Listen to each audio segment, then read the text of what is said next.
listening to PodCatalyst, the official podcast of IABC, where communicators from around the world tell their stories. Let's get started with today's episode.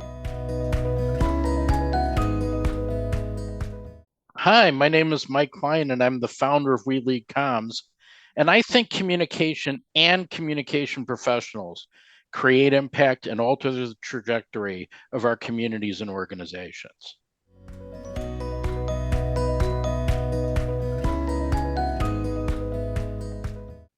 So, Mike, thanks for joining me on what I believe to be the last interview of the year for PodCatalyst. And I know we've talked and chatted several times for the last couple of years, and I'm delighted to have you as the guest for the last episode of the year. So, yeah, we want to talk about We Lead Comms. And I know you started We Lead Comms in 2021. I know this is an effort to recognize communication leaders. And I think right now you've highlighted more than 500 professionals in the space, and I think you have 7,500 followers. So, certainly a big success.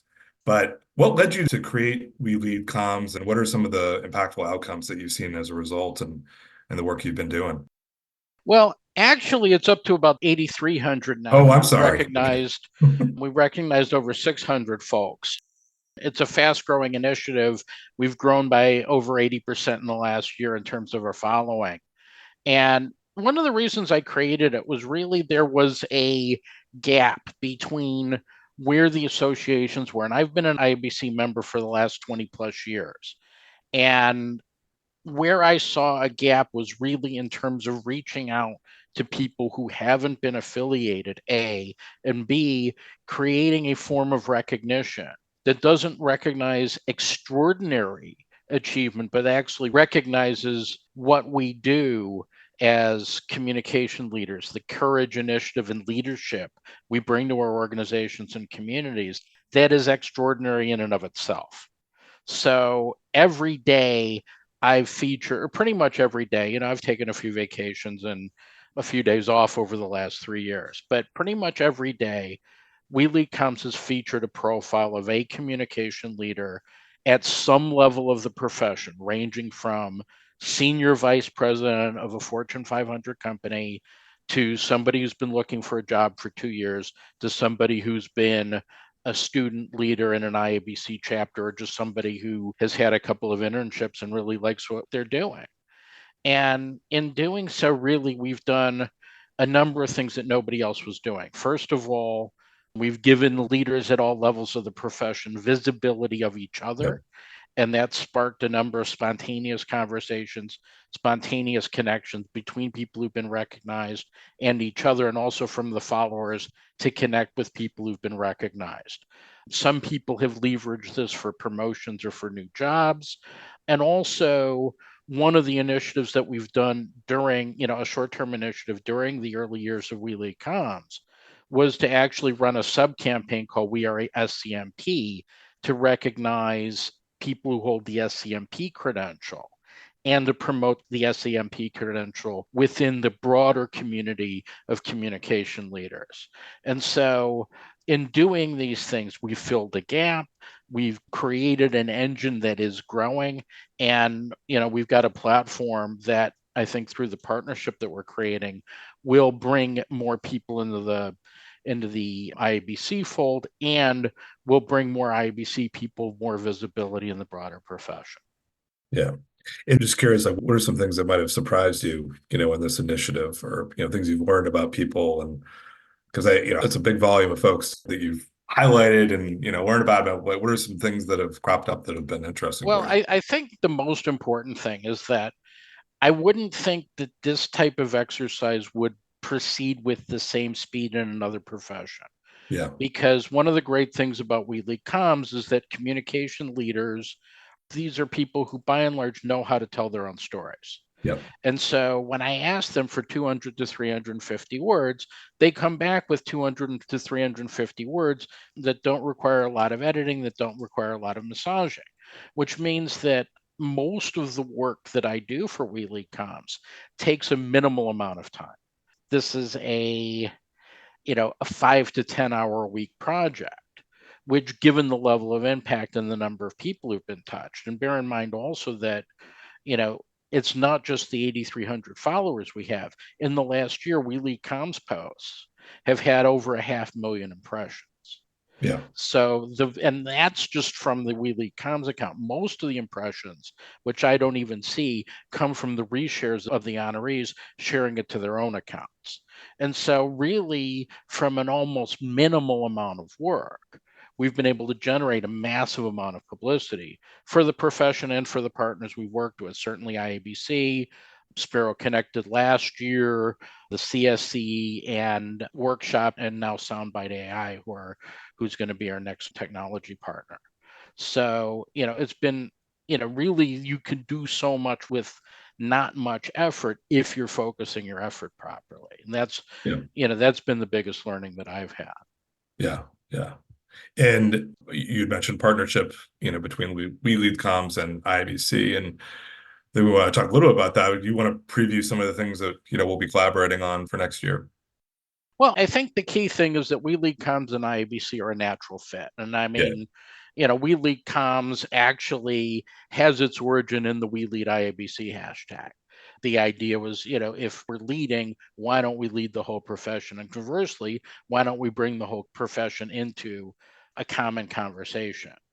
And some things that I'd like to see us do, certainly promoting the credentials, promoting, the opportunities that IABC make possible to gather, whether it's in person in those areas where you have chapters or where we have chapters, or really expanding some of the online conversations that take place, and also really creating an opportunity for more informal conversation, which I think We Lead Comms has been particularly well suited to do. It's kind of like there's a really good mirror. IBC has a lot of structure. It's got a lot of organizations, got a lot of people pushing in interesting directions. And what We Lead Comms brings is kind of a very light touch, but centralizing platform for people who care about the profession. And really, if there's a true common thread between IABC and We Lead Comms, is that the people involved are people who deeply care about this profession. And that, I think, is really the future growth engine, for both of the movements that we're talking about. Yeah, I agree. Well, I'm really excited about partnering in the new year. And, I know as a longtime member, you've done so much for IABC, which we certainly appreciate. I wanted to get your perspective because I know you probably have some thoughts on trends. So, what are the things that, or maybe, if you want to speak to one trend, in the field that you think has staying power for next year, or just, in general, like what should be top of mind for folks next year, as we head into 2024 and the communications space? The continued improvement and accessibility of technology for communication professionals, and the ability of communication professionals to put that technology into the right context. So, We Lead Comms would not have been possible 10 years ago. It was possible 3 years ago because LinkedIn was an accessible platform. And I could start We Lead Comms on that platform for no money and with a list of 20 people who I'd invited to be the first honorees. And then it was able to snowball from there because there was a basically next to free platform that a lot of people were on. But the key thing is technology is continuously becoming easier to use and more financially accessible. And that's clear, not just from an organization, an organizing platform for us as communication leaders with each other, but also internal comms technology, other forms of comms technology, AI. And there's two separate conversations about AI, but the AI that we can use to do our jobs is becoming easier and more accessible. I mean, the ability to take TikTok type videos, to take short videos from your desktop and then match them up with a distribution system that's more powerful than, say, the internal comms platforms that existed 5-10 years ago for next to nothing. That's a huge breakthrough. A lot of the technology that we've wanted is now available for very minimal cost. And so that's something that's going to transform the way comms people do their jobs. But I think the other thing too is really around how do we position ourselves? The key thing with AI that a lot of people are not getting, but I think when comms people get this, this will become a major trend, is that AI is driving a multi-directional, multi-dimensional tech transition without Yeah. any governance. I Mhm. mean, in big companies, you'd have hundreds of people rolling out one piece of software with extensive communication, change management, program management.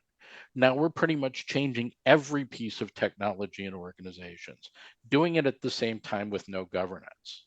So if communication people don't take ownership of this and say, okay, here's what we can do, here's what we can't do, and most importantly, here's why we're doing this to move our organizations forward commercially or socially, then all you're going to have is chaos, and you're going to have people defaulting to the Yeah. path of least resistance for their own situation. So really, the trends around technology, both what we can do, what it can do for us and how we practice as communication leaders, and what we can bring to the technological change that's going to be sweeping our organizations and communities, those are the mega trends for 2024 and beyond. Yeah. Well, yeah, it's interesting you mentioned that because another guest we had is Alex Sevigny, he actually ran one of our master classes and he's spoken at a World Conference on AI. And we had talked about, he made a point that communications practitioners didn't really take on social media the way that they could have. It sort of got taken over by marketing, as a function within companies. But that AI is a real opportunity for practitioners, communications to really take the lead on that. And that, where social media might have been a missed opportunity, AI is certainly a place where professionals within communications can take more of a lead singer role, as what you're saying is like using these technologies in what will be a beneficial and also, I guess, an ethical way, because that also seems to fall a bit to the wayside. Well, I agree that this is a potential area of opportunity for communication leaders, particularly inside the corporate firewall. And the key thing here is really about our individual and collective confidence in our ability to shape these trends.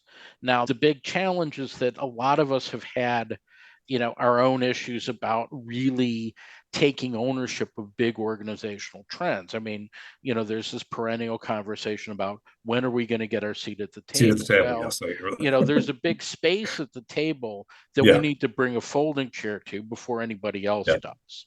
yeah, And, putting a context around organizational AI is such an opportunity.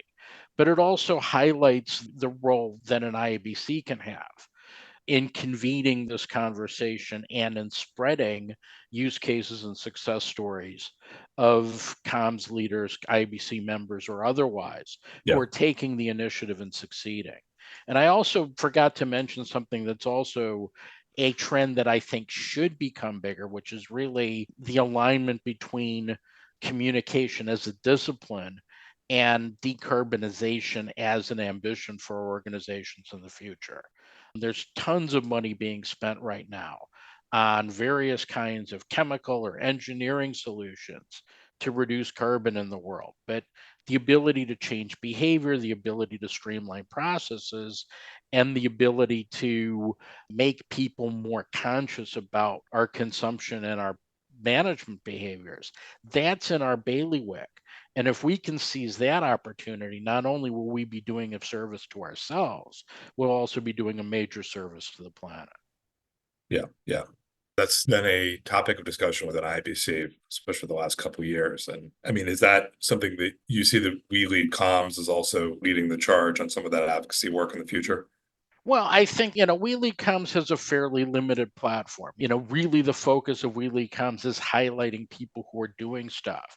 But I think the extension of the community to this WeLead Comms audience and the growth of WeLead Comms could certainly accelerate some conversations in this area.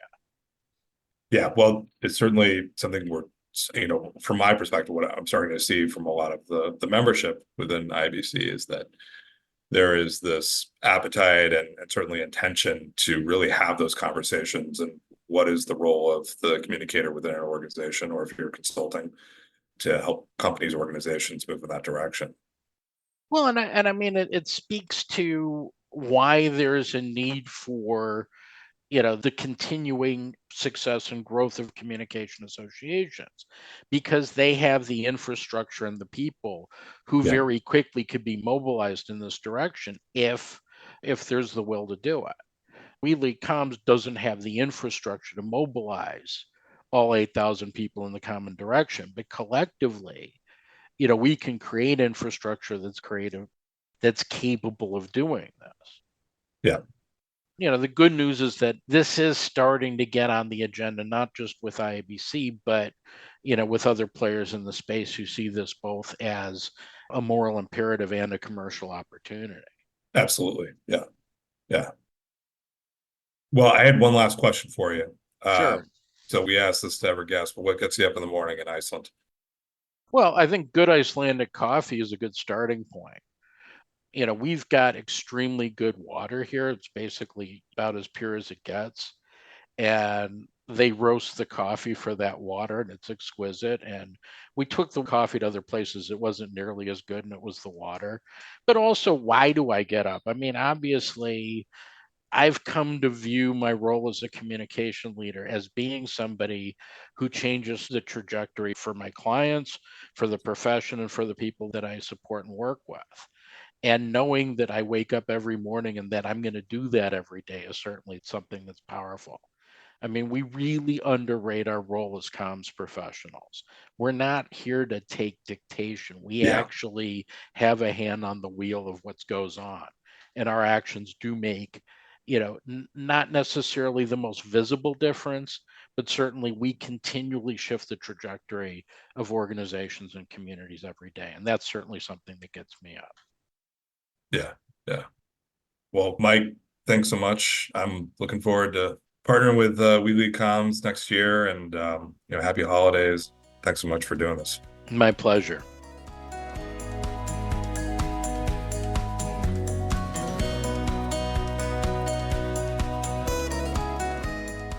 Thanks for listening to PodCatalyst, the official podcast of IABC. If you've enjoyed today's episode, please be sure to subscribe, rate, and review. Have a suggestion for a future episode? Send us a note at catalyst@iabc.com. To discover all IABC has to offer, visit our website at iabc.com. Until next time.